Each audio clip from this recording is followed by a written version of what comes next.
up. Thumbs down. Big Papa Pump needs your hookup. Holler if you hear me. What else we got? Oh, a little bit of the bubbly. Let me in. Say, dummy. Dummy. Yeah.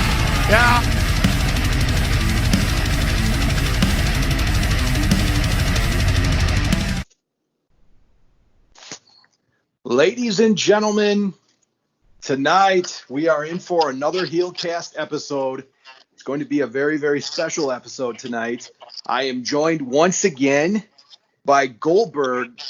Goldberg, what's going on? What's up, brother? Glad we got the third man on for this one. Yes, I'm very excited as well. Making his Heelcast debut, we got CS. How you doing, CS? Finally, CS has come home to the Heelcast. Thank you very much, guys, for bringing me on. No problem. Before we get started into what's hopefully going to be a really good wrestling discussion tonight about Impact, I want to give our plugs. I'm going to give a shout out to People's Championship Wrestling. They are big supporters of the Heelcast, so wanted to make sure we give a plug to them. Also want to give a shout out to Andre Corbeil and his page, Wrestling with Wrestling. Catch him on YouTube. He posts our videos there. It's an extra way for us to get some more listens. So definitely appreciative of Andre Corbeil and Wrestling with Wrestling. So those are the plugs for the week. So let's get into the news. Now, CS, you kind of really wanted to talk about this one. I think it's a big story too.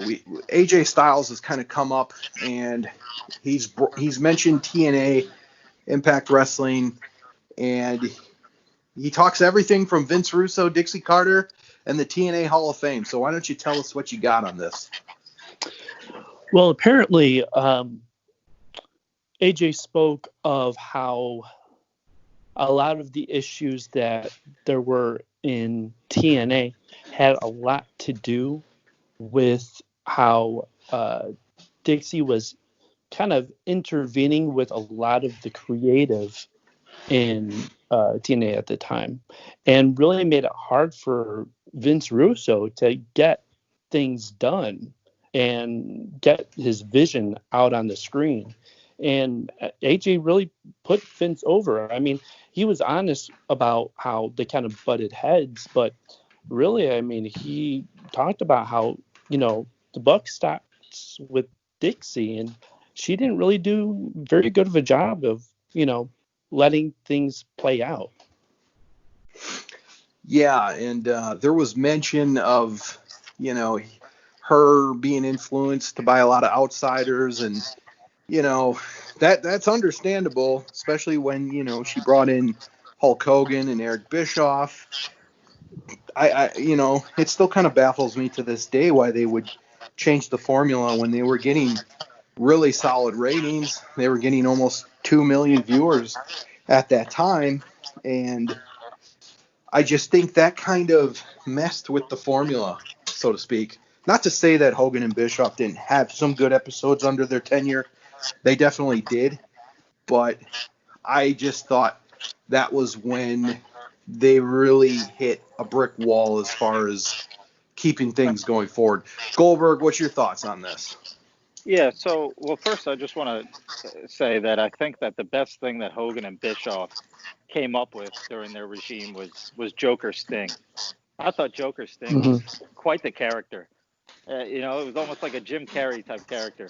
He was so good. And but I wanted to ask you guys, because I kind of zipped through this interview and I kind of didn't have time to read the whole thing. And I wanted to ask you guys, did he touch on Hogan or Bischoff by name at all in this interview? I didn't see it. No. Okay. So basically, he's knocking Dixie I kind of feel like he's knocking Dixie for bringing in Hogan and Bischoff. Does that make sense? Mm-hmm. Yeah.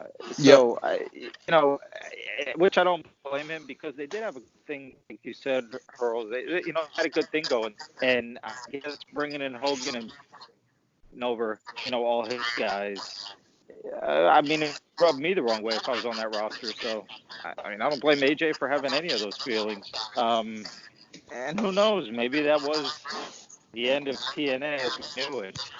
I mean, I'm an old school WCW mark, so I didn't mind seeing the band back together. Yeah, same here. Yeah, I just think that it wasn't. I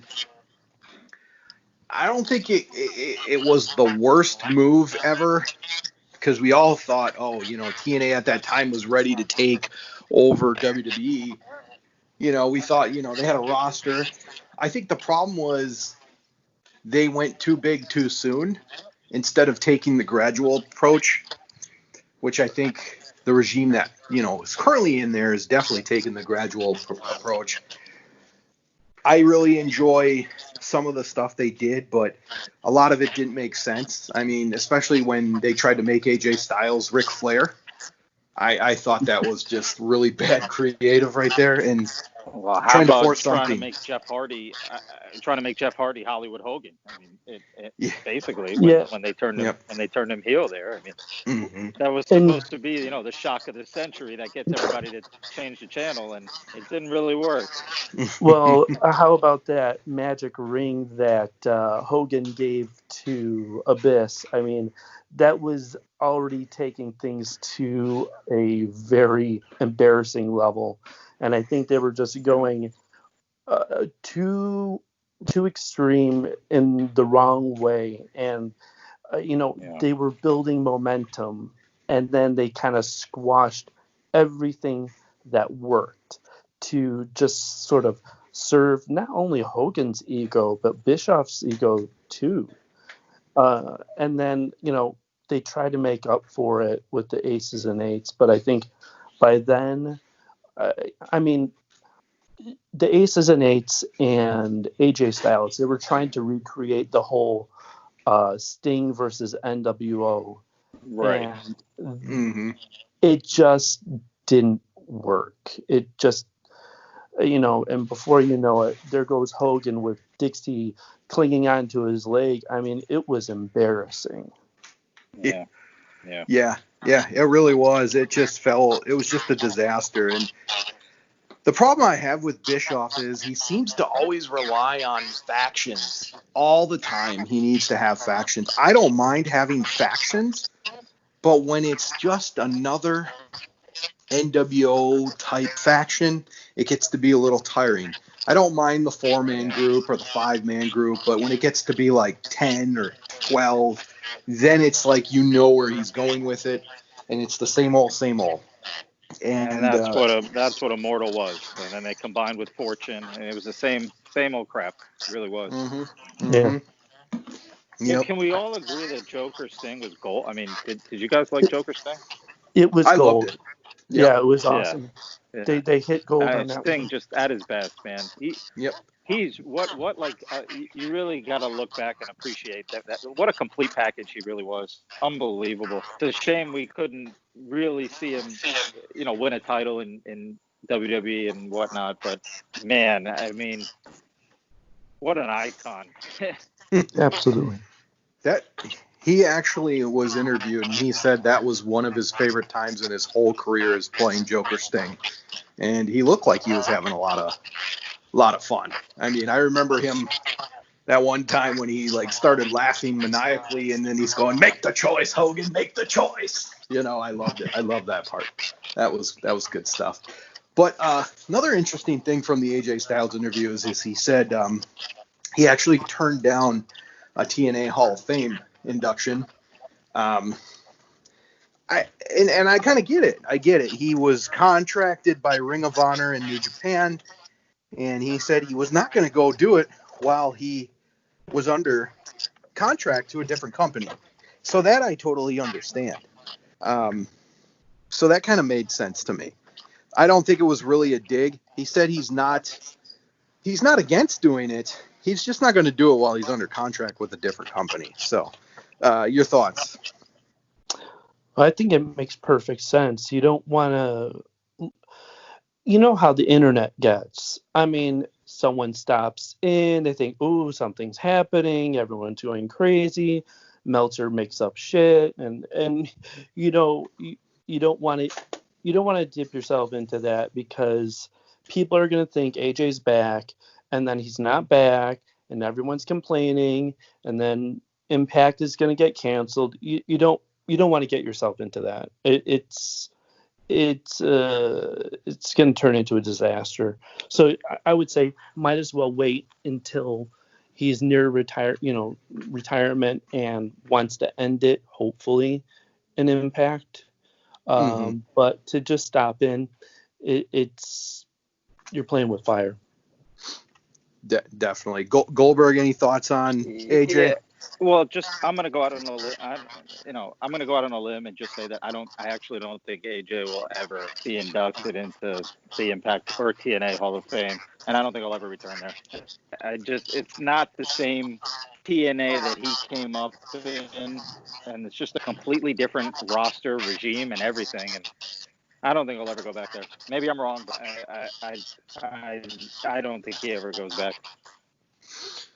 You know, that'd be kind of crazy, because I think he will definitely, at least I think he's for sure for at least the Hall of Fame, as long as he's alive, at least. Right.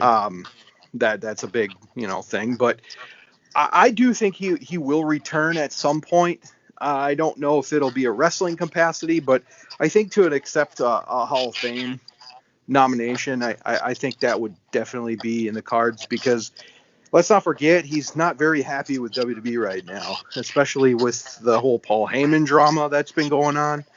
So that's something to keep note of. And he did say his last contract he just signed would be his last, but I mean, it's wrestling. How many times have we seen somebody say they're going to retire and then they come back? And I don't think he's too happy that his boys left him, went to Impact. So yeah, Right. And that's why I said that actually kind of helps Impact in a way. So I mean, but don't get me wrong, I'd love to see him come home, but I'd love him more than. And it's funny because I was I kept watching as Impact went off the air. They have Impact in 60 come on or whatever it is, and they had the AJ Styles Kurt Angle match on, and I was thinking to myself, before we even brought this topic up, I was thinking, could I see AJ coming back, even to accept a Hall of Fame nomination? And it's just so different now, which is why I said what I said. It's just the roster is different. Everything about it is different. It's not even remotely the same. I mean, who's there from when, from his time? Yeah, not much. Not A many. few, but that's about it. Yeah. CS, you brought up a good point, and you mentioned Dave Meltzer. Did anyone see Dave Meltzer's star ratings for Slammiversary? Oh my I did. God. Yeah. Yeah. That man is living in some other planet. I don't get it. I just don't get it. I don't understand it. Can we go through? Do you have them pulled up? Can we just run through them real quick? I don't have them, but I do have I can remember at least some of them. He called Deonna Purrazzo and Jordan Grace. He gave that a 2.5 stars. Yeah. I thought that match was really, really good. Okay, I got it pulled up if you want to just go through them just real quick. Yeah. Read them all. Okay, yep. I'm gonna have to agree with him on the first one here. With the knockouts gauntlet match. He gave it 0. He gave it 0 stars. I mean, I don't know if I'd give it 0, but I didn't enjoy that match at all. What about you guys? It was I probably would agree. It was a bit of a schmoz. I wouldn't. Maybe I put it 2 stars if I even believe in star rating. So yeah. Right. Mm-hmm. Yeah. I might as well I'll just run through them, because we're not going to stop and go through each one. Sure. So he gave Rascals and Motor City Machine Guns 3.25 stars. Willie Mack, Chris Bay 2.75. Jordan Grace, Deanna Purrazzo, 2.75. North versus Ken Shamrock, 3 stars, which is one of the highest on the night. And I thought that was not the greatest match, but Moose, Tommy Dreamer, 1.5 stars, and the main event, 3.75 stars. I mean, I'm you know what? I'm with CS though. Like, I don't give a shit about the star ratings, and I don't believe in them one bit. And I'm not watching these matches and rating them from a 1 to 5. Like, I don't know. I either enjoy them or I don't. Right. Well, yeah, that's just the thing with him. And now, if you looked at his Extreme Rules star rating, he gave a bunch of them 4 stars. And from everything I've been hearing about Extreme Rules, it was just absolutely awful. You know, WWE's really trying to push the cinematic universe. They're about 4 years late on that, you know, when everybody else was doing them. But, yeah, nonetheless, I think he's just super biased. He gave the eye versus eye match a 4-star rating. Well, Wow. come on. Yeah, I mean, his eye was like rolling on his stomach. I mean, that was insane. I mean, did you see the moveset in that eyeball? Come on. So bad. Hey, I mean, CS, what's worse to you? I mean, since this is your first time on with us, do you think WWE is worse or AEW?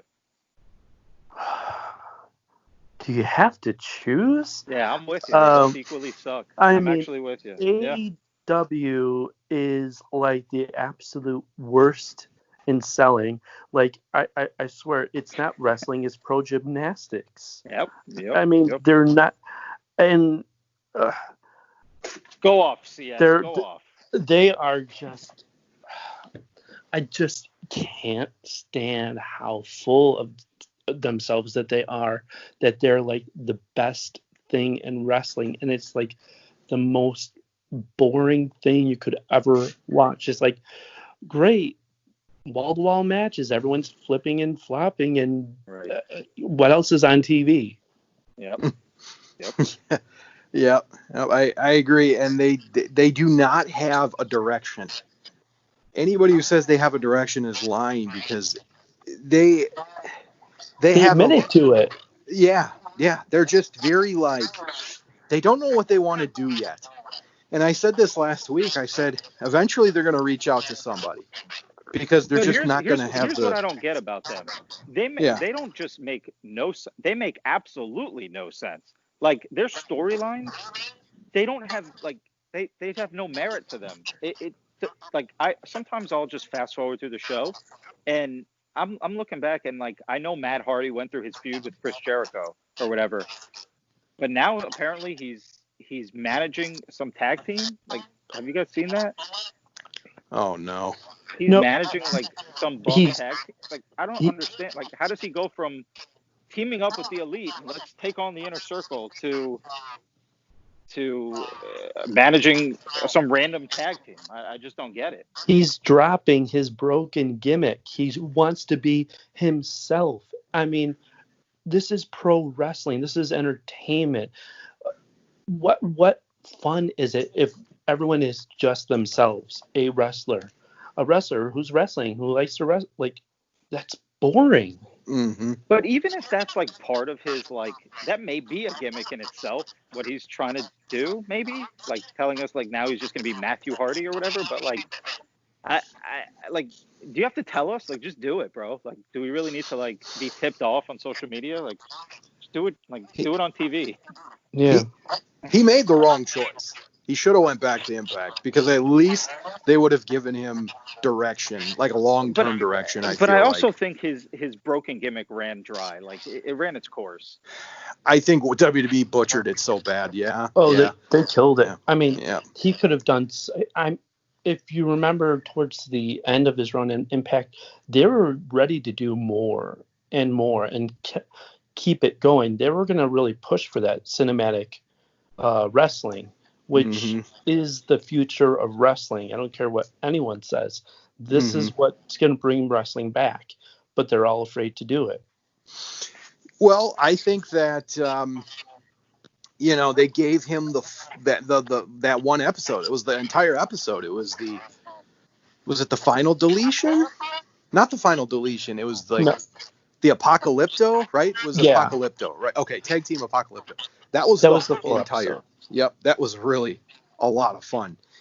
And I think we would have gotten more of that. Heck, we may have even gotten a pay-per-view. So I think something of that caliber. But it's too bad. We're not going to obviously see him in Impact, and he chose AEW. So we'll see how that goes, if it goes any better. But anyways, I just wanted to say that Dave Meltzer obviously is very biased, and I really hope that anybody who subscribes to him really thinks about, like, is this the best thing I could be doing with my money? So I don't know. I just always thought that's funny how people hold him to such high standard. But Yeah, anyways, I think I'd rather hit the casino than spend it on Dave Meltzer. I'd rather watch paint dry. Yeah, that's good. Very solid point. All right. So next we saw some advertising for this tonight. Talking Shop Mania. I can't lie. I'm kind of tempted to get this. How about you guys? I am very interested. This looks like something that, on the same level of Wrestle House entertainment, I hope they add this to the Impact Plus, because this is good material. Goldberg. Yeah, I'm not gonna beat around the bush. I'm gonna order it. I mean, it looks funny. It looks like he's bringing back some people that, like, we haven't seen in a while, like the Flock, and Lodi is gonna be there and whatnot. So, or is that maybe from the past? Maybe he already was on a previous one.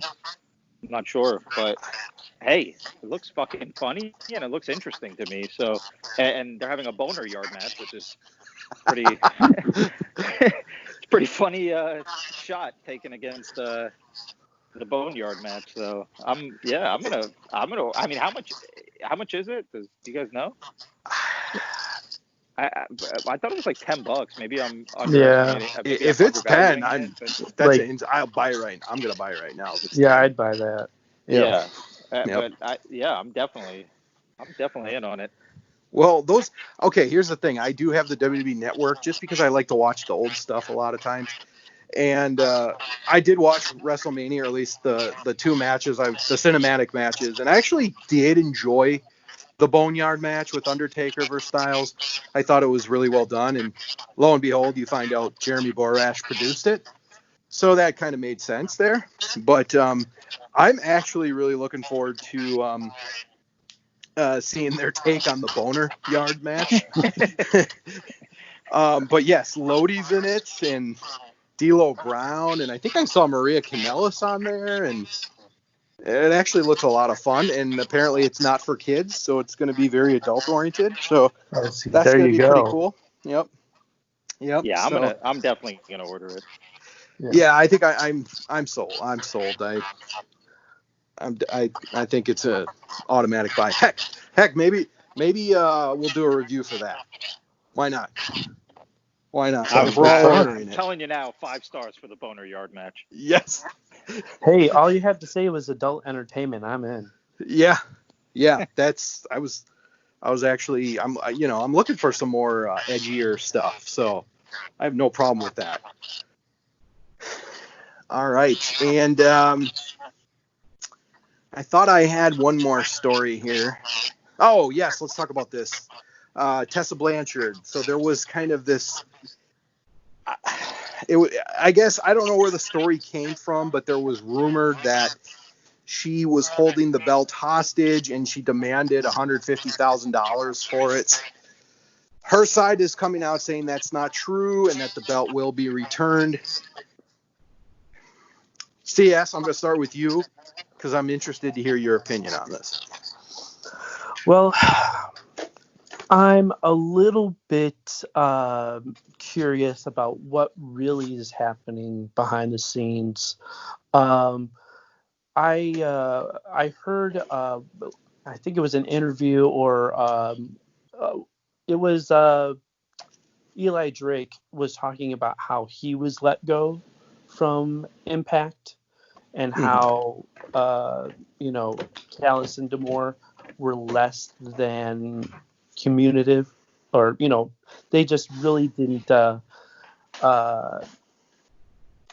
send emails and communicate well enough with him, and kind of left him out to dry. So I'm wondering, maybe it's possible they did the same thing to her, and then now they're making it seem like she's the one that wasn't really communicating with them. So I don't know. I'm really interested to see her side of the story. Goldberg. Well, before I jump in, I actually want to get CS's opinion on Tessa being the heavyweight champion, because I mean, we've never, no, this is first time on the show.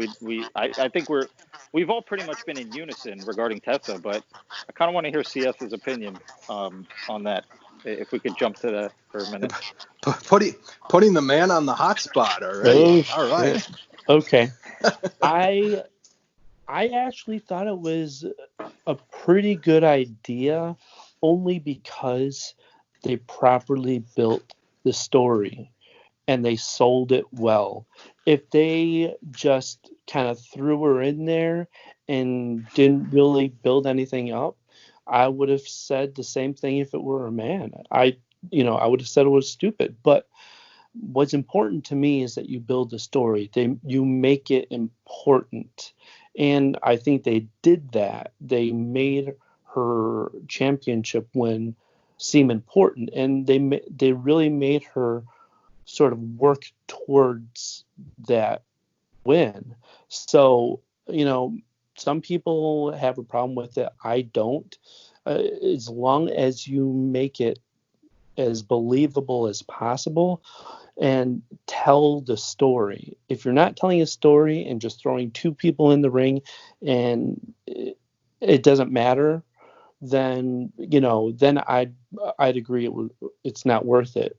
But if you're going to have a woman as a champion, you have to build a story and you have to make her work towards it, just like anyone else. That's what I think. Yeah, and it was, to your credit, it was a year-long build from the time that it kind of started. So that's definitely true. I did mention that on past Heelcast, that I did like the fact that they definitely did take their time with it. But Goldberg, your thoughts on the whole title? Yep. Well, okay, so here's the thing. Obviously, we don't know which side is telling the truth. I mean, it could be that she did try to hold the title hostage for $150,000, and maybe now that the story came out, she's trying to run back and give the title. No, I'm actually giving the title back. I don't know what they're talking about. Or they could have made it up to make her look like a fool, and obviously they went out on bad terms, and maybe they're just trying to make her look bad and stop her from getting, her next job. So it could go either way. I'm not going to give judgment on something that we just don't know. It's hard I'm not going to bash Tessa because maybe it's not true. So I'm not going to, I don't really want to pick a side on this one. Yeah, it'll be one of those stories that comes out in 2 years. We'll just have to wait and see what the real story is there and what actually happened and what actually didn't happen. So interesting stuff nonetheless. All right, let's get into Impact tonight. We kind of started off with a championship match between Eddie Edwards and Trey Miguel. This was teased. We knew this was going to happen from last week. Now, CS, I know you have strong opinions, but I'm not going to go to you first. I'm going to go to Goldberg first. Thoughts on the match, thoughts on the placement, and thoughts on the finish. Goldberg. Okay, I wasn't happy with the placement. I don't like the opening match. I'm going to come off right now and say I'm going to sound negative, but I didn't like the start to this show. I don't like putting the heavyweight match first. I also hate matches with no build, like CS just touched on. At least they built Tessa up, but I just don't like we know Eddie Edwards is going to win this match, so I'm watching the match and just not like we know the ending. So like it was a long match too, and it made Eddie Edwards. If anything, it made him look bad. And here's the thing I don't like, and maybe you guys will disagree with me on this, but to me Trey, or now he's back to Trey Miguel, which is a positive, but to me Trey Miguel he's an X Division guy, and to mix an X Division and a heavyweight just doesn't sit well with me. I mean, there's just such different styles, and to see Eddie Edwards having to play the acrobat role, I want to see the heavyweight champion as a tough motherfucker who will take anybody on. And I almost would have been okay with the match if Eddie beat him in maybe fucking a minute or two. But the fact that it went on for so long and Trey almost beat him a couple times, it just, to me, it does nothing but make Eddie look weak. And maybe you guys have a different take, but I wasn't cool with it opening the show.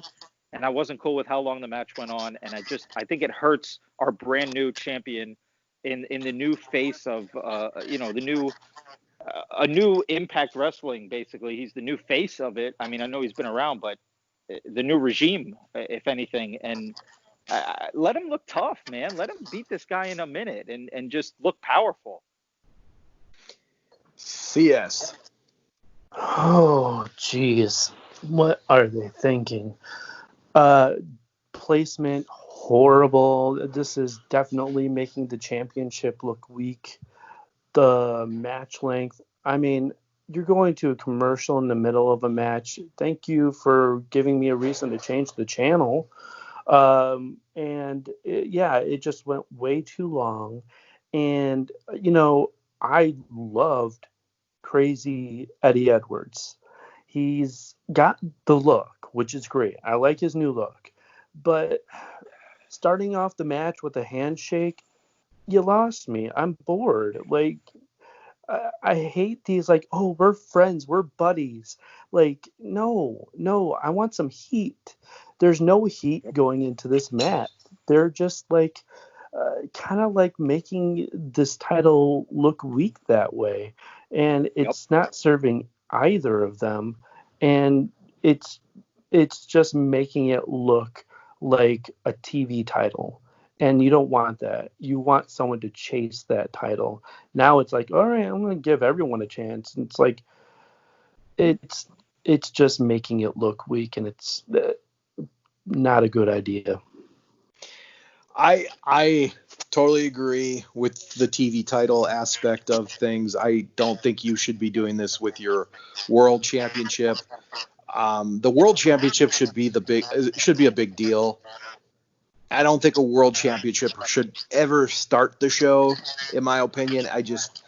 I'm maybe a traditionalist that way. I think it should be at your main event. And I also think and we said this last week, I don't like the fact that they're doing this every week, because in AEW, you got Cody doing it with the TV title. I think that was not a smart move on Impact. I know sometimes, copying happens either on purpose or not on purpose. Either the way, it just doesn't look good. I've said it before. I don't know where this big push is coming from with Trey Miguel, but I'm kind of hoping this is the end of it, because I don't see him right now in this level. I'm not taking away anything from his ability. It was a very long match. Like you said, there was no heat, and a lot of this stuff kind of happened. This happens all the time in Ring of Honor. They shake hands before the match and whatnot, and I think a lot of wrestling is taken from that. I mean, we used to have sometimes, but it would never be for the world title, and it wouldn't be a defense. So I'm just not. Nothing wrong with the match, but it's just kind of like, it did really nothing for me. We know Eddie's going to keep winning this thing for a while, but I want to, And then they're kind of stuck. They're kind of stuck now. It's not like they can go back against their word. I just hope they can, going forward, they can throw some surprises in there just to at least keep this thing interesting. But yeah, I'm with you guys. I just don't think it was a very wise decision for sure. So I I'm just also gonna say that Trey, like you just touched on, Earls, Trey, something he needs to go into like some kind of feud with somebody else, like a legitimate feud, because just throwing him in this match and throwing him in that main event at Slammer, put him in something decent. Like the guy's good, man. He's okay he's good in the ring. Like give him a legitimate storyline and stop just throwing him around. Like he goes to Ace Austin's, like he fights Ace Austin in the gym.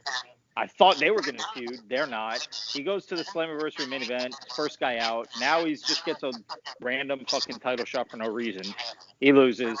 Like give this guy like some kind of storyline, because it's just like whatever they're doing with him is just they're just throwing him around, and it's just pointless. And Yeah. they had an opportunity in that match, like you want to set something up for Trey, have a run in, have someone interfere, have someone there to start something with Trey. You set up for the next show. I mean, you have sure you have Eric Young at the end, but by then it's like I almost don't care. Like they're just standing there looking. It just was so anticlimactic. They could have added more stuff going on, and it was just very cut and dry. They're not thinking about the next, like setting things up and then moving it throughout the show. They could have had this go throughout the show, but it was just very short-lived and very uncreative. Yeah, I And also, agree. yeah, Yep. go ahead, Hurls. I just want to say one more thing. Go ahead. Oh yeah, no, I was just gonna say I agree. It is very uncreative, and I'm wondering if Impact like feels like, okay, since they didn't have a world champion on their show for a while, they have to like overdo it now, you know. But I just think this was the wrong way to do it. I'm fine with Eddie being a fighting champion, but he's got to have somebody on that other side that's making this thing work. You can't just have Trey Miguel, going after him to start off. So, Eric Young, if they had a proper long feud, which I don't think they're going to, I think this is just a short-term thing until Rich Swann, quote unquote, comes back. So I don't know who's going to be that guy to really give the heat, but as of right now, it's not really doing much. Go ahead, Goldberg. Yeah. So, well, also, I think if Eric Young does end up facing Eddie, I think Rich Swann will be the reason Eric Young loses, and then they'll go off, on their own little feud, which is fine. But the thing I wanted to ask you guys was, and CS, I don't know your thoughts on the announcing for Impact, but something that bothered me during that match, and maybe it's minor, and usually minor things bother me, but throughout the match, Josh Matthews is asking Madison Rayne, is it difficult to kick out of a pin when the opponent is using his full body on you? Like, he's asking her when this guy was a wrestler, like he wrestled, like I don't know. To me, that just sounded so stupid, and maybe I'm being picky, but like he's asking her opinion on kicking out of a pin. The guy wrestled. Yeah, I don't know what he was doing there. Maybe trying to build her up as a wrestler or something. They're trying to create something, and it's not working. Yeah, I agree. I mean, we touched on this last week on what we thought about the whole Josh Matthews Yeah, I don't want to Madison harp on Rayne. it again. I really don't. Yeah. But I just it just turns me off, man. It really. I'm almost tempted to watch this show on mute. Yeah, I don't know if I really care for Josh Matthews. I'd rather hear someone else. Even Tommy, maybe Tommy Dreamer, but he's in a good place now. I love where he's at right now. Yeah, and that kind of brings us to our next thing, which was Wrestle House. So instead of just kind of going over both parts of Wrestle House tonight, we'll just kind of do it in one big swoop. I guess I'll start this. I thought I was thoroughly entertained by Wrestle House. I think this is just genius. I really do. I think they are onto something. I don't know if this is going to be the next, Final Deletion or Tag Team Apocalypto, but this is something they could go beyond just your standard Impact Wrestling. I mean, they could literally do a 2-hour episode of this, and it would be a lot of fun. I loved it. I loved the whole, picking rooms, because you always see that in reality TV, whether it's the Real World or Jersey Shore or, whatever, Bad Girls Club, whatever. You always see that. So I loved that they did that. I love that Tommy Dreamer with the white suit and the guy who kind of sets everything up. I dug that. I enjoyed the Crazy Steve, AC Ramiro stuff, and I really enjoyed the Diener part where Jake's snoring really loudly and then he wakes up and blames Cody. I thought that was genius. And then Tommy in the bed randomly just says, we got to rest. We're gonna have a match, and they're like, right now? He's like, no, tomorrow. I'm tired. That was great. Goldberg, what's your thoughts on this? All right. So I thought, at the beginning when they first started this segment, I thought it was hilarious, and I'm okay. Like I said last week, I'm okay with comedy in wrestling. I just don't like when they overdo it, and I thoroughly enjoyed the segment. But I'm almost with you, Hurls. This could be its own TV show. It took up too much time for me. I'm okay. I feel like they're doing it. It's a clever idea because, there's no fans in the arena. So, it's a clever idea to have these matches go on at this Wrestle House. I think that's part of the reason why they're doing it. And I wanted, the match that they had with AC and Crazy Steve. To me, that it should have been a legitimate match. Let them have a real match, not like a comedy match. I thought they should have had a real match there. And I'm so torn because I think it's funny, man. I really actually enjoyed it, but it just went on. It took up so much of the show. It went on for so long, and by the time the Deaners were doing their little snoring routine, I wanted them to get back to wrestling at that point. I wanted to see some wrestling again, and that's kind of why I'm back on Impact, is because they're a serious wrestling company again. And I just felt like this segment just took up too much time, and yeah, it was funny, and I'm cool with funny, but it just felt like too much funny to me. And then also before CS jumps in, why is Kylie Ray there? She's in the fucking. She's fighting. She's about to feud for the women's title. We don't need her in that house, do we? Yeah, that is a little confusing. I think it's just because of her personality and how she'll mix in with the other personalities. But you are exactly right. Why would you have built? They were teasing her and Deanna pretty quickly. No reason for her to be there. Yeah. CS, I know you have some good opinions on the Wrestle House. It is absolute gold. They have something here on the level of Final Deletion. The comedy is a bit much, but I tolerate it. I think it's a lot of fun, and I like that they're also including wrestling matches in with the Wrestle House, so people still get that they still get their wrestling in it, but it's in a new form. I've always said that sometimes you need to take the match in a different location. Sometimes you don't even need an audience. It's sort of like if you think about Street Fighter or Final Fantasy when they face off with the boss. Change the background, give us something new, and every once in a while intersperse with people, but you could really find some really creative ways of having wrestling matches instead of just your usual arena matches. Everyone else is doing it. So why not do something different? Impact, they could be something different because we're already getting all the same old matches on every other show. I mean, think of the X Division. What if you took them out of a ring and put them in some sort of parkour situation? You can do something different.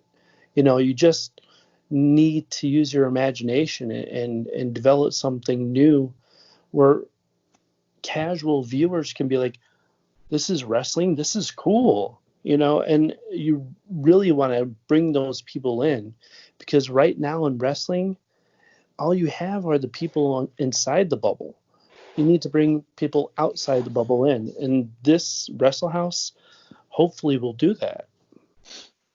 I agree. I strongly agree that the casual But fan would either is. one of you want to see those matches be a little serious, or you're cool with them being comedy matches? Well, my opinion. I mean, if we look at most of the wrestlers in the house, most of them are comedy at this point. I mean, the Deaners, Triple XL, they can, I can see them kind of being on that comedy level.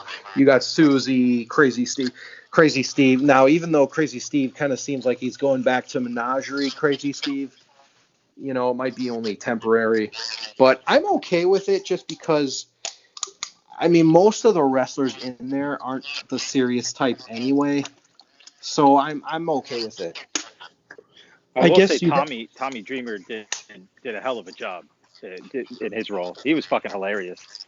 He was amazing. And that spot with No Way Jose, that was quite funny. I love the spot where he talked about using his ECW money and about the check bouncing. I thought that was hilarious. Yeah, there was a couple Paul Heyman digs tonight, by the way. I don't know if that has anything to do with the Good Brothers being there, but I don't know if you guys noticed. There was a few of them. Yeah, I would actually watch this if it was an hour-long show. Like if it was a show, like I would watch it on its own entity. But to me, I just wanted to see some more serious wrestling, and it was just too much. It was just too much comedy for me, and not that it was. I did enjoy it; it was funny, but I just felt like it went on too long. What would you say if they took something in the entertainment realm of Wrestle House and had a sort of more serious side to it? Sort of like Final Deletion, even though it was kind of silly and crazy, but there was a seriousness to that. If they had something like that in a match, would you watch that? Yes, that's what I think it's missing, is a serious part to it. And maybe it'll come next week. I don't know. But the entire thing was a joke. Like, they could even turn it into like a thing where, like, wait. So what is the bottom line of this Wrestle House? Just so I'm on the same page here, I want to make sure. What is the bottom line? Is it what? Go ahead. What's the bottom line for the Wrestle House? I'll give my opinion, then you can give your CS real quick. It almost seems like it's like a last one standing, and then they get the money, if there is money or not money. But then again, I'm not really. I don't know if it was made really clear. CS, maybe you saw something different. I don't think they've actually gotten to where it's going to, and at this point, I'm fine with that, because I don't want it to be where, they come in and one by one they go. I want this to continue. I want this to be more of a real world, not like people get kicked off. I think they're going to have to develop different sides to the show. Like Goldberg was talking, maybe have, they're going to have the romance. There is going to be a lot of comedy. And I guess to bring the serious, like maybe the Impact segments are the more, if you could say, serious, although they're not really doing a good job at those either. But they need to bring something a little bit more serious. Like the EC3 stuff is great. And unfortunately, it didn't feel like there was enough of that. They need to add like something surrounding it. Maybe bring in another house. Who knows? But they have something here, and they need to add something else to sort of give it a different world for to feature it, a non-arena world, and have it be serious, if that makes any sense. Yeah, you know what this show or what this segment reminds me of? It kind of reminds me, I don't know if you guys remember this show. It was on in like 2004. It was called the Joe Schmo Show. Yep. I remember that. They kind of has a little Joe Schmo to it. Obviously, it's a little different, but with just kind of the whole thing, the joke was on him and stuff. But it kind of reminded me of that. But I agree. Like, if there could be maybe a little more serious tone at some point. I like the comedy. I'm okay with it. But I agree, there could be somebody who like invades the house or something that could be kind of cool. Down the line, they still have to obviously set this up a little more before they ever do something like that. But I don't know. I really enjoyed it. I feel like Impact, like there could be some episodes where they're more tailored to the less serious stuff. We just had a big pay-per-view, so I'm okay with that. I'm okay with where this went. All right. So, anyways, we had some big highlights of the Motor City Machine Guns. Don't really need to go into that. I think we kind of all know what their history is and whatnot. We could go into how it was a royal waste of time. Agreed. Yeah, these Impact Plus stuff, man. This should be like what? 10 seconds Impact long? in 60. It should be 10 seconds longer. Show it after the show on the Impact Just in 60. show the finish. We don't need it. We don't need that. Like, that's taking up valuable time for a stacked roster right now. We don't need that. Yeah, I agree. All right, so let's talk about the EC3. Let's talk about the EC3 promo. This was really good. I love the fact that he just basically said, I'm not here about the past, but I have to. My past is my enemy. I really enjoyed this, and I really kind of want to see where this goes. CS, your thoughts?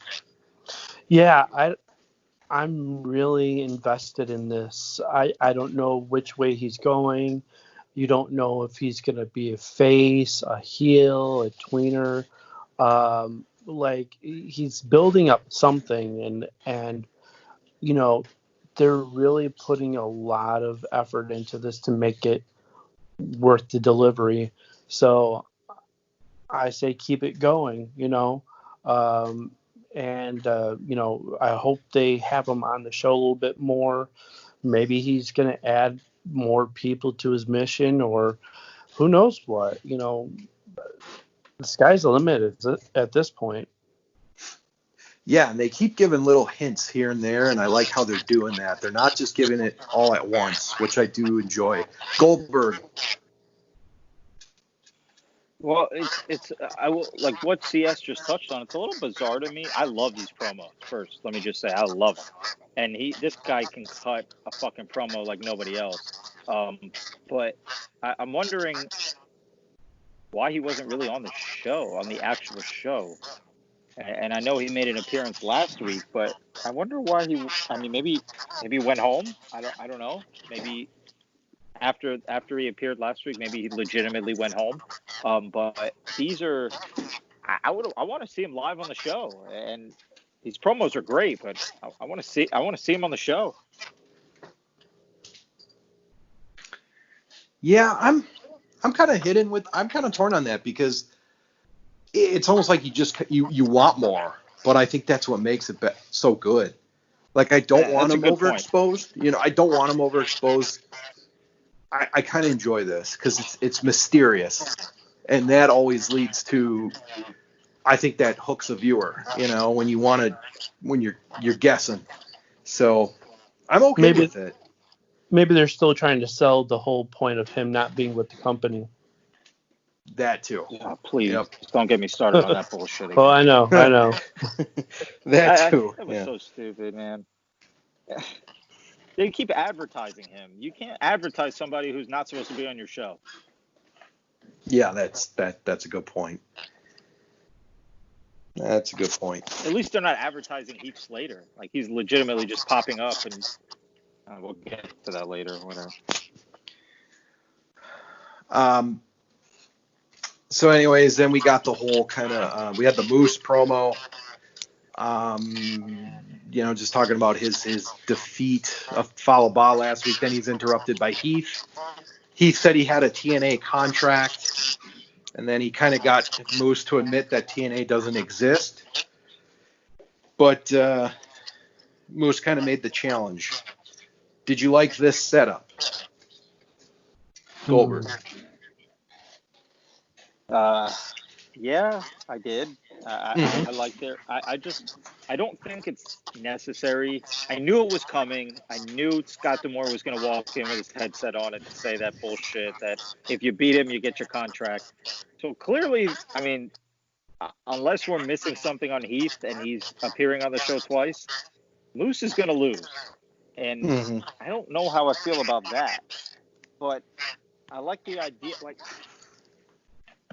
this is something that I wish they'd build a little bit instead of just throwing this on next week's card. Like Heath, obviously they're both good on the mic, and Heath is fucking great. Like, let them talk shit for a couple weeks, build this thing up, and then all right, if you want Moose to, I don't know if he's gonna really lose his title or not, if it's really a legitimate title, but I mean, I don't think there's any question that Heath is gonna win. CS.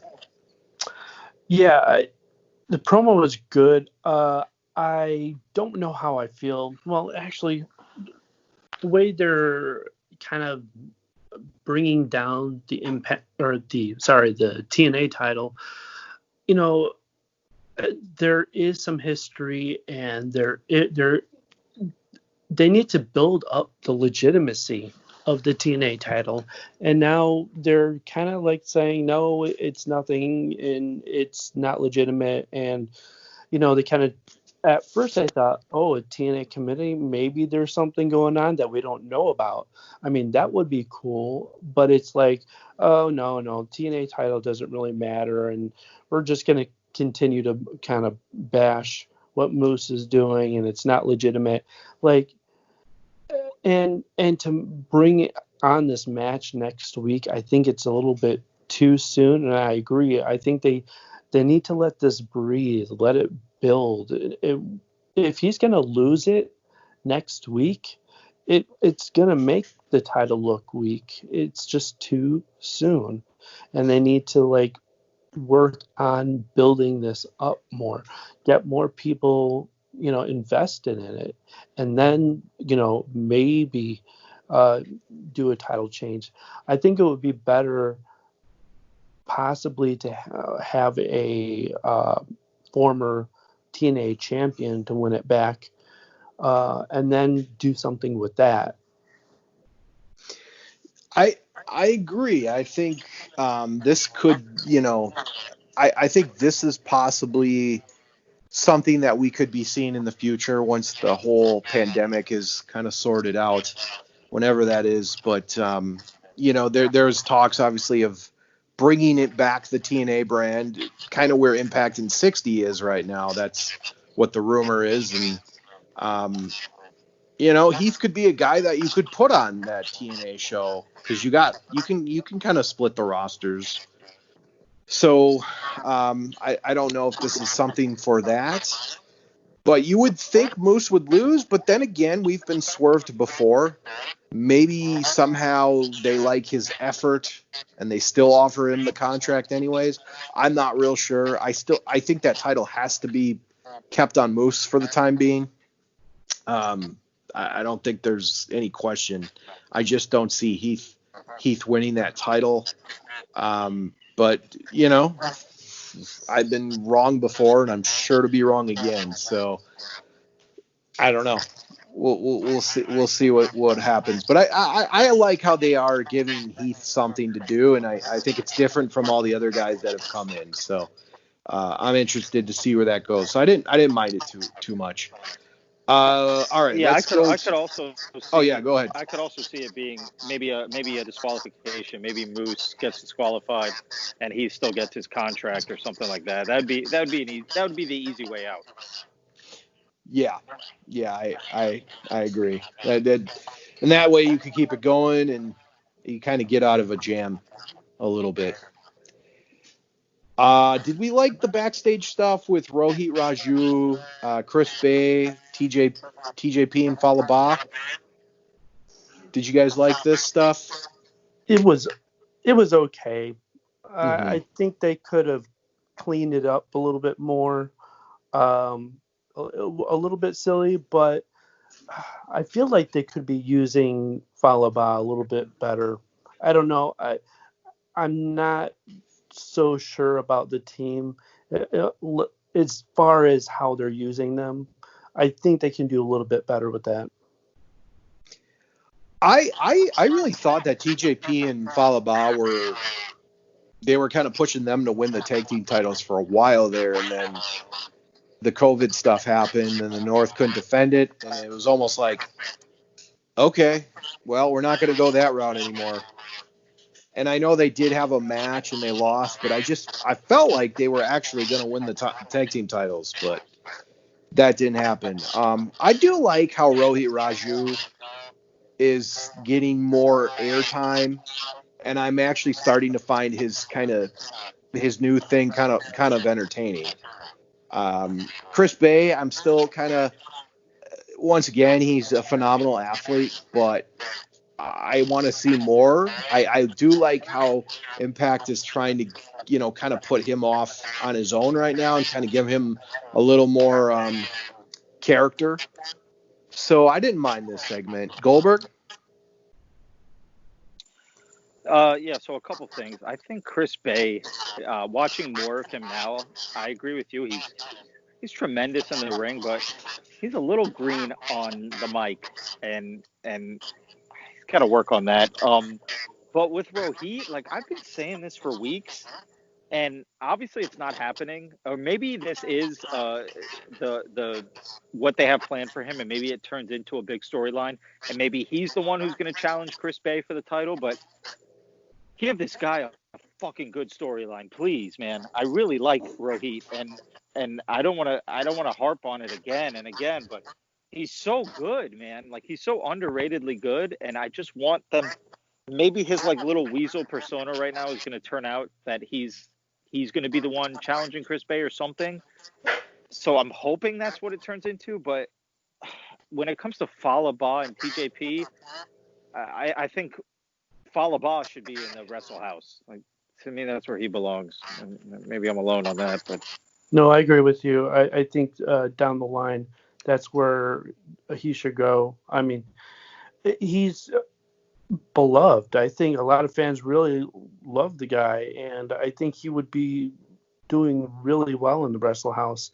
And I have to agree with you about Rohit. He's got it. He's got that it factor. He's got the talent. He can wrestle. He just needs a good storyline, and maybe they're starting out with that. Hopefully it goes somewhere. I don't want to see him as just some lackey or something. I want him to like rise above that and hopefully capture the X Division title.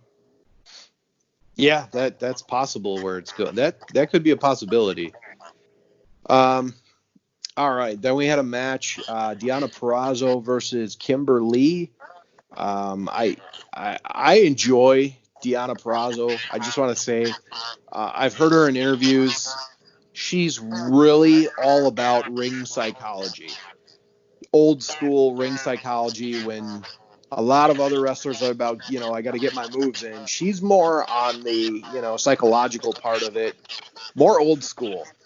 So I really do enjoy watching her matches because I like how she breaks down a certain body part, obviously the arm, to get her Fujiwara armbar off.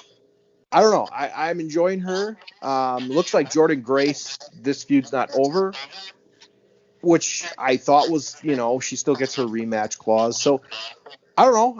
I enjoyed this for what it was. I enjoyed the match because I thought it wasn't too long. It got its point across. CS, your thoughts? The match was fine. I think they did pretty well in the match. Unfortunately, I kind of felt like it was a bit of filler.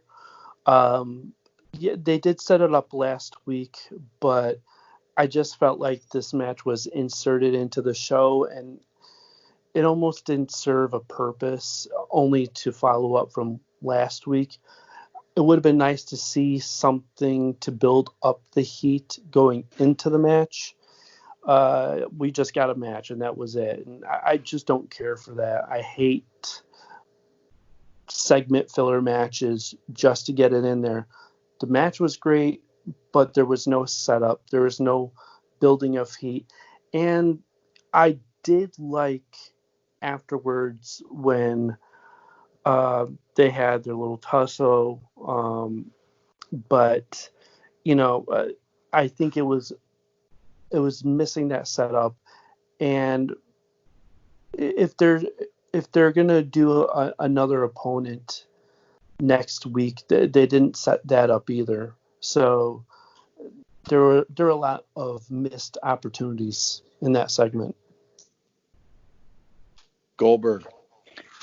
Okay, here's what I don't get with this segment, and let me preface it by saying I enjoyed the match. I thought the match was well done. Kimberly impressed me because I really haven't seen much of her. She's great in the ring. She looks like, she dresses like Peter Pan, but she looks great in the ring. And here's what threw me off. Last week, Kylie and Deonna Purrazzo had a little thing backstage. Did they not? They did. Yep. Okay. Now we see Kylie's in the Wrestle House. Deanna's fighting Kimberly for absolutely no fucking reason at all.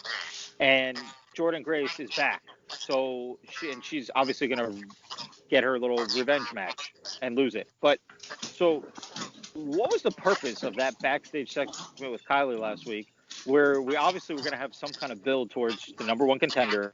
So she's the number one contender, but she's not getting the next title shot. Jordan Grace is going to get the next. What the fuck? Like, what is this? Like, what are they doing? It makes absolutely no sense.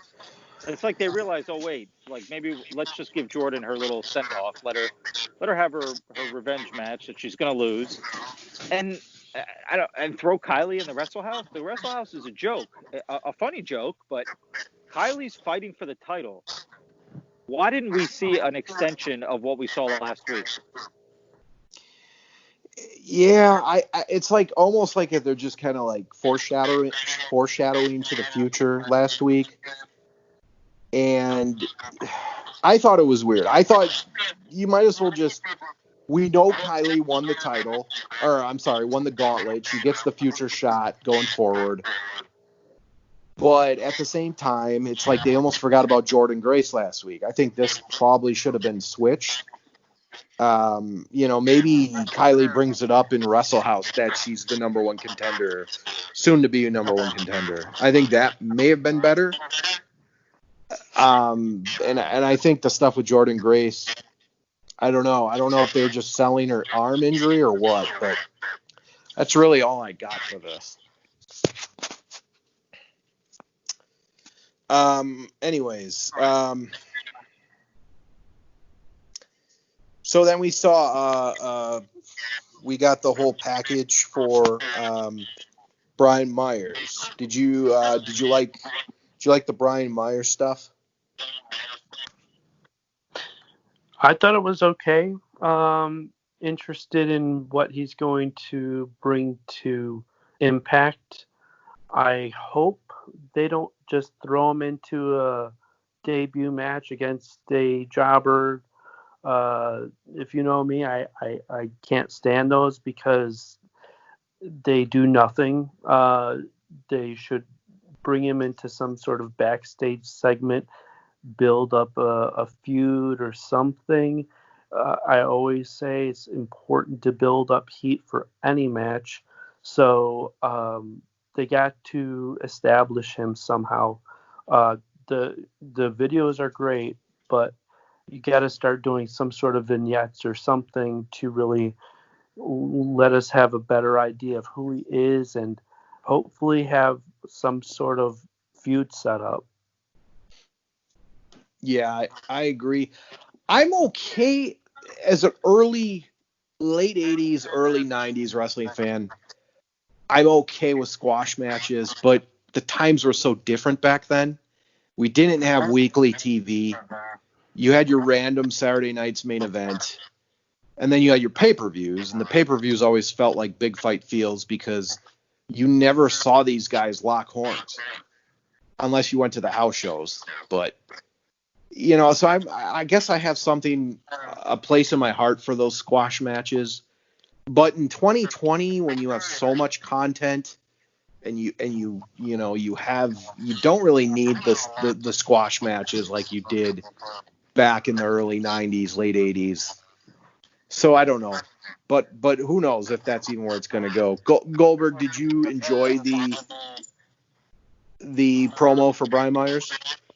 Yeah, I did. I'm cool with the tease. I'm like, I don't. This doesn't need to take up much time for me because it is what it is. They just keep teasing him. So yeah, I'm totally cool with it, and I'm with Seattle. Like I'm sort of with you both because like I don't want to see him just jump in to like I'd rather see him do a squash match than jump into a championship match, which is what they've been known to do. But I don't think they're going to do it with him. But, yeah, I don't have much thoughts on this.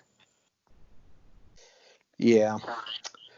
And then we had the Rob Van Dam, Katie Forbes, Sami Callihan stuff.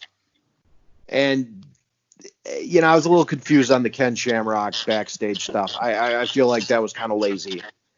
Like he's got nothing to say and he's leaving. I didn't understand that. I really didn't. I felt like that was just, unless they really do have something planned, I just didn't. I did not. I thought that was just kind of lame, especially when they were they seemed like it would be bigger than it was, and it was really nothing. And then we have the whole Katie Forbes. I really enjoy Katie Forbes, and I think RVD at this stage, I actually don't mind what he's doing. And I did think the promo, the photos with Sammy's face, I thought those were kind of funny. What did you think about this whole interaction, Goldberg? Yeah, well, I'm confused, like you said, because we waited a week for Ken Shamrock to respond, and I wanted to see where that storyline was headed, and we were stumped. We weren't sure what was going to happen with that.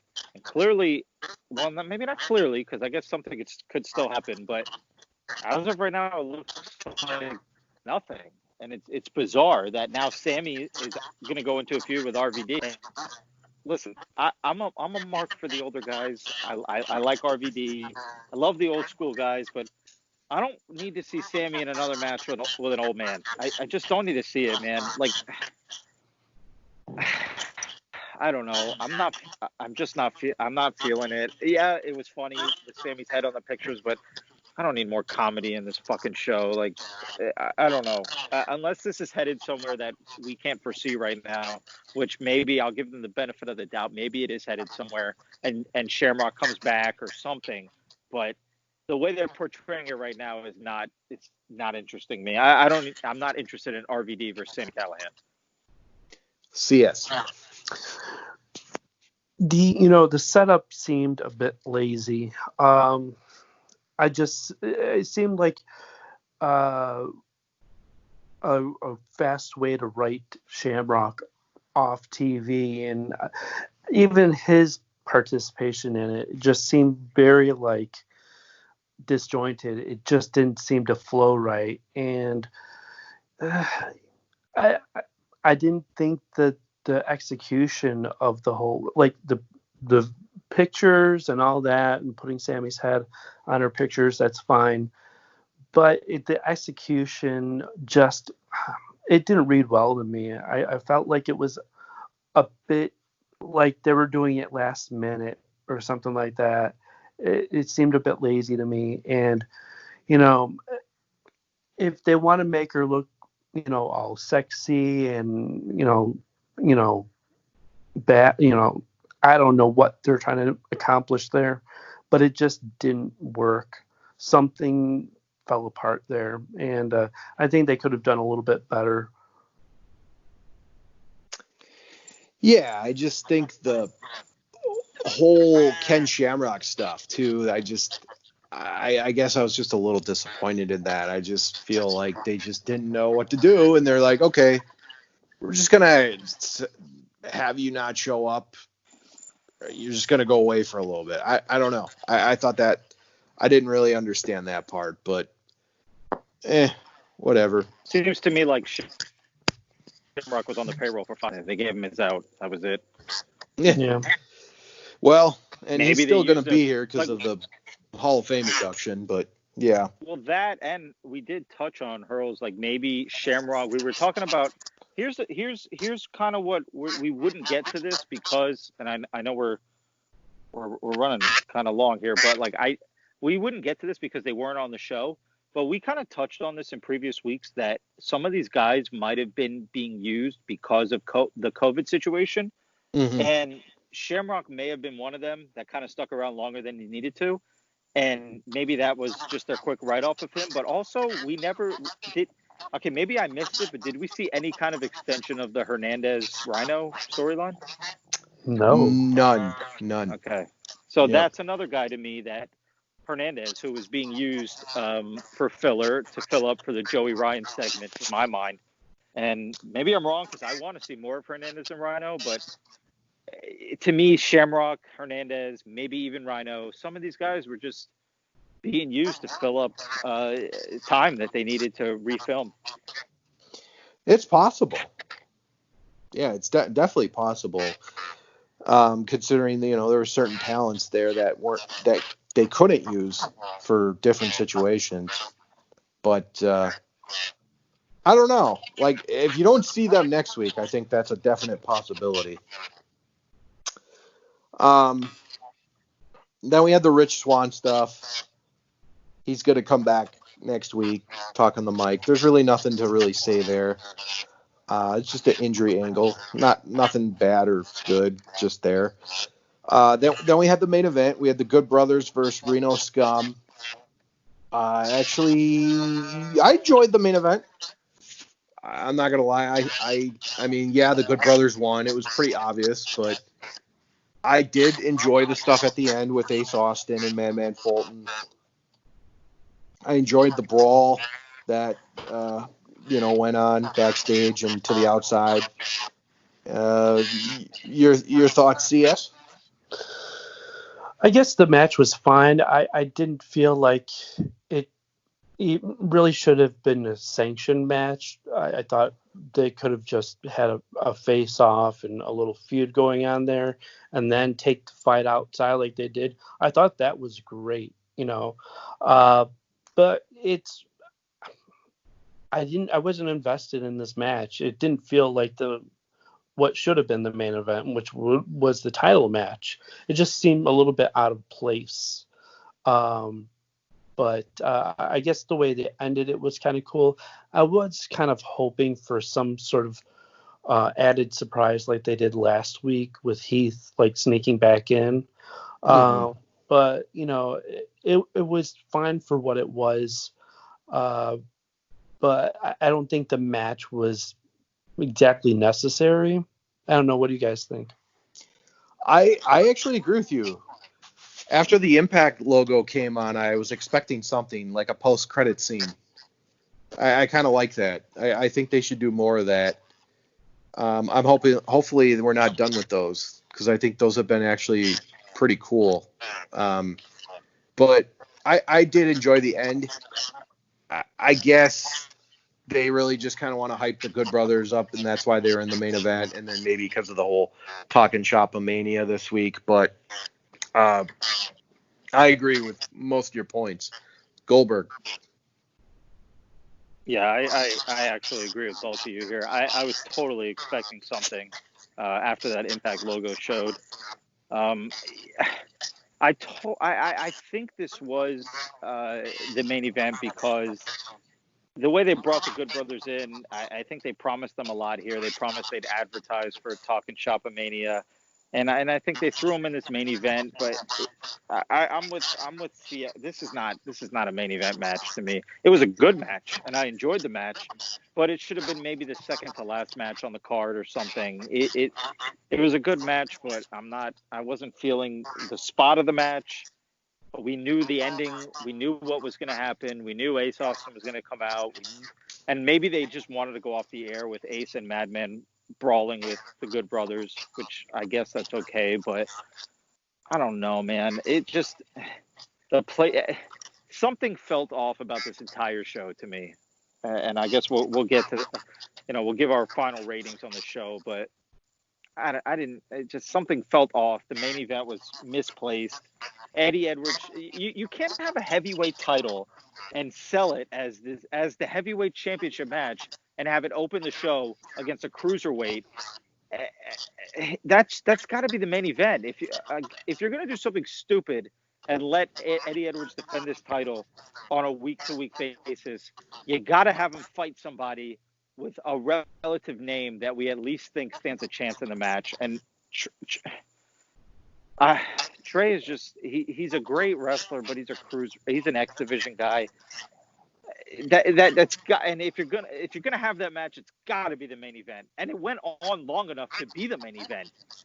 But I don't. The whole show just seemed ass backwards to me. I think that right now that might be one of their better stories right now with the Good Brothers and Ace Austin and Madman Fulton. I think they're doing a good job so far of that. But I agree with you with the whole Eddie Edwards stuff, for sure. My final thoughts on Impact: I was entertained. I enjoyed it. I don't think it was the greatest show ever, but I was entertained throughout most of the show. It kind of has what I like. I like the 50-50 aspect. I thought they had more of it tonight. I'm going to give it like a 7.5 out of 10 if I'm rating it. CS, what was your final thoughts on Impact? The show had a lot of good parts, and I think the problem that still remains with that is that there are a lot of parts and they're out of place. For you to have a good show, it needs to flow. And I think the problem with Impact even now is the lack of flow throughout the show. They're not leading one thing to the next. It's all sort of individual blocks throughout the show. So I think if they find a way to thread through the show different stories, it's going to help people invest throughout the whole entirety of the show. And if I would give the show a rating, I probably would give it maybe an 8. Solid. Goldberg. Yeah, I'm a little lower than that. I'm just I didn't like the whole setup of the show, and I liked it. Like I said earlier, I just think it went on too long. It was too much comedy. It was funny, but I needed some serious moments. I think the whole writing of the show was backwards, and honestly, I really didn't enjoy tonight's episode of Impact. And if I had to give it a rating,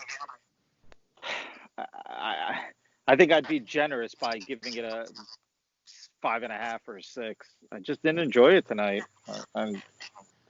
It's not that I'm not going to stop watching or anything like that. I'm going to give them the benefit of the doubt, and also I appreciate the fact that they are trying things, because with the idea that there's no crowd, I'm sure that's the reason why they came out with the Wrestle House, and I appreciate that they're trying things, but you got to have more of a imprint on this heavyweight championship. Don't make it the bullshit Cody Rhodes defends his fucking title every week crap. Like we don't need to see that. We just don't need to see that. If you want Eddie Edwards to defend the title, put it in the main event and put this title over like it belongs to be again. Yeah, I agree with that. I really enjoyed the Wrestle House stuff, and I'm glad they're trying something different. All right. Well, I think we might be doing a review on Talking Shop-A-Mania, so it's possible you might hear us on Saturday night or even Sunday night. But for CS, for Goldberg, for Hurls, hope you guys enjoyed the Heelcast, and we'll see you hopefully this weekend. Have a great night.